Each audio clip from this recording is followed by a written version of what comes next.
Who should I listen to? Who should I please? When creating a piece of art, should I create something that is accessible, something that is provocative, something that others will appreciate, or whatever my mood dictates? Indecision fills the air as I don't know what to do, but I do know what I don't want to do. Eliminating the things I don't want to do from those that I do want to do leaves a list that is either blank or covered in crossed out ideas. Any route that is chosen leads to a dead end, where the work produced seems pointless, meaningless, unimaginative, or unsurprising. The "it's all been done before" returns like a ghost from the past, as further knowledge is gained through research. The feedback of others rarely matches the idea in my thoughts, and only adds to the confusion of what my research is leading me to.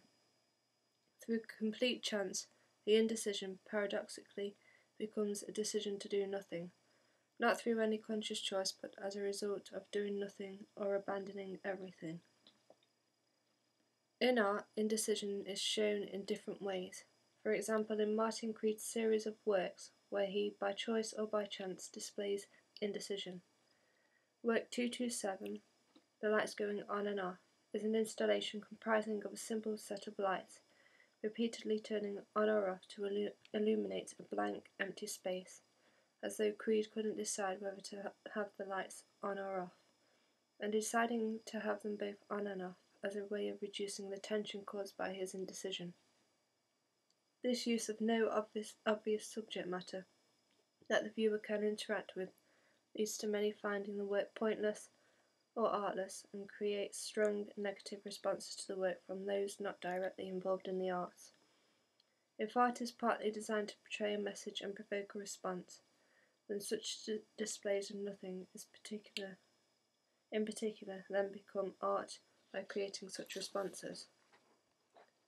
Dadaist art loosely focuses around the idea that everything is art, in that nothing or almost nothing is still art. The key point in this sentence is almost nothing, as without the almost nothing the work would be missed.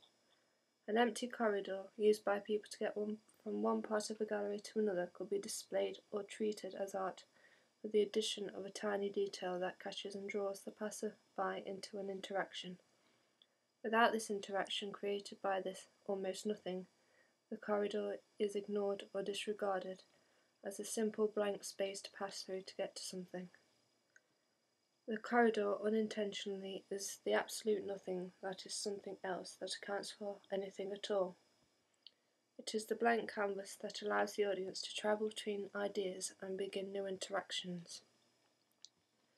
Yves Klein is a perfect example of displaying empty space or nothing in his piece, Le Vide, where he put forward an entire gallery space painted white as the art. Without the title and his name, this piece is simply an empty gallery space. The empty space, enclosed in the walls, doorways and corridors of the gallery, becomes the art. Strictly speaking, he has not displayed nothing, but displayed the visible matter making up the walls and the invisible matter making up the gases within the space. Even the light has substance as it travels, ricochets, is absorbed and transmitted through the movement of the tiny photons, making up the various wavelengths of light. As living organisms, our reality and perception of this reality is dictated by electrical impulses, created by infinitely small movements of particles that surround and make up our bodies. What we class as nothing is limited only to our perception.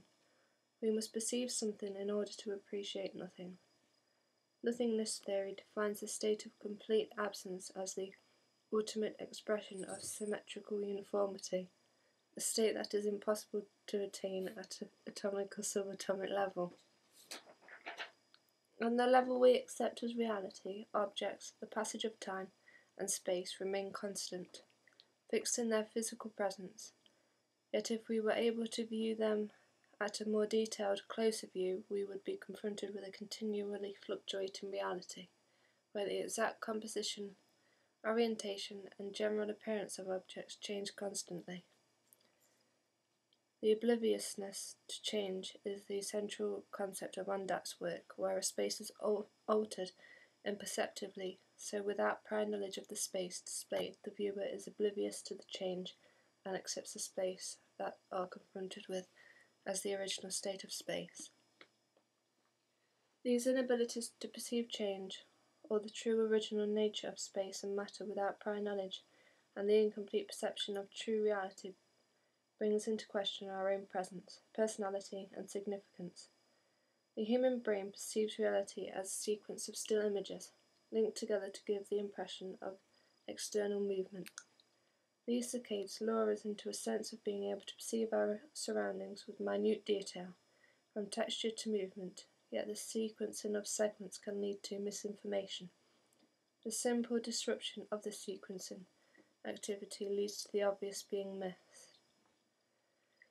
Being observed and listened to by multiple observers leads to a variety of different people being perceived, all dependent on each observer, and limited only by the number of people observing plus one, the original person.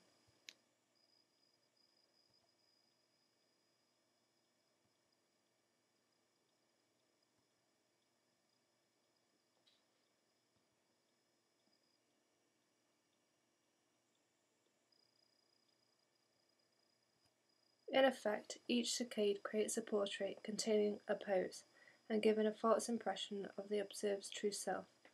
So if we are striving to better ourselves by pursuing new knowledge, improving our practice and gaining prestige, the perceptions of others are more likely to have impact on us than what we have truly achieved on a personal level. Our true personality is irrelevant, as the viewer will take away nothing of our true self, but a falsehood dictated by factors we have no control over, much like the interaction with art.